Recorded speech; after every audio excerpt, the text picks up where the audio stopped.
கடலப்பருப்பு வடை சுட போகிறோம் பாருங்கள். அதுக்கு வந்து நான் கடலப்பருப்பு வந்து ஊற வச்சுருக்கிறேன். ஒரு ரவுண்டு ஊறினா போதும்.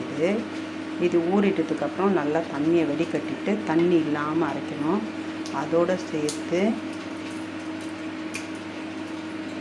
சேர்த்து ஒரு 4 பல் பூண்டு இதோடு சேர்த்து அரைக்க போகிறேன். அரைச்சிட்டு இதெல்லாம் எப்படி நான் மிக்ஸ் பண்ணிவிட்டு செஞ்சு காட்ட போகிறேன்னு பாருங்கள். இப்போ வந்து கடலப்பருப்பை வந்து மிக்சியில் போட்டுக்கலாம். அதனால் தண்ணி இல்லாமல் இருத்துட்டு மிக்சியில் எப்படி அரைச்சி காட்டுறேன் பாருங்கள்.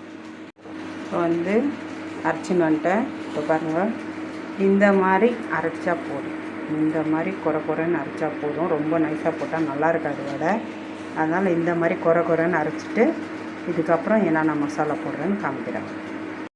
இப்போது பருப்பு வந்து இப்படி இந்த மாதிரி அரைச்சி வச்சுருக்குறோம். இப்போ இதுக்கு வந்து வெங்காயம் போட்டுக்கலாம். கொஞ்சம் தான் நான் அரைச்சிருக்கிறேன், அதுக்கு தேவையான அளவுக்கு போட்டுக்கிறேன். இன்னும் வெங்காயம், 4 பச்சை மிளகா,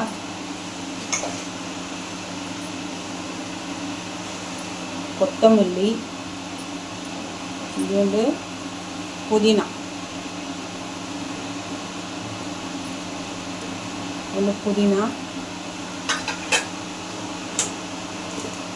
தேவையான அளவு உப்பு,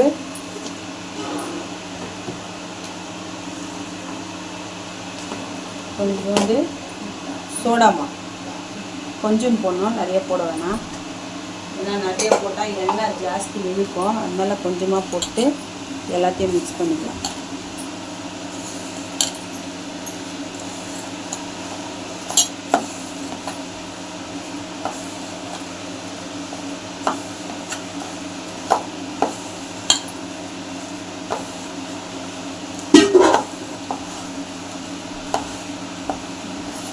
போதும். இந்த அளவுக்கு பிசைஞ்சிட்டு எல்லாம் மிக்ஸ் பண்ணிவிட்டு போட்டு வச்சிடலாம். போட்டுட்டு வடை சுடும் போது எப்படி பண்ணுறேன்னு பார்க்கலாம். கடாய் வச்சுட்டுக்கிறோம். எண்ணெய் ஊற்றி எண்ணெய் காஞ்சியாச்சு. இப்போ வடையை வந்துட்டு தட்டி போடுறோம். நம்ம கையிலே தான் தட்டி போடுறோம். துணி எதுவும் இது பண்ணலை, அப்படியே போடுவோம்.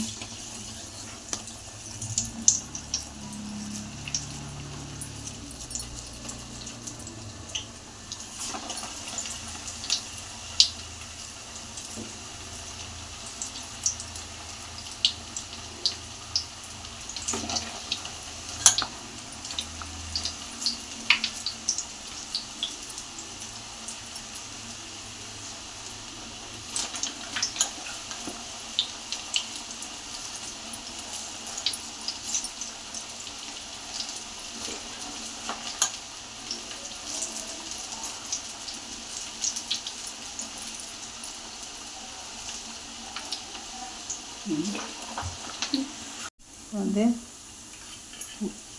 கடலைப்பருப்பு வடை ரெடி ஆயிடுச்சு. 2 பக்கமும் நல்லா வந்துருக்குது.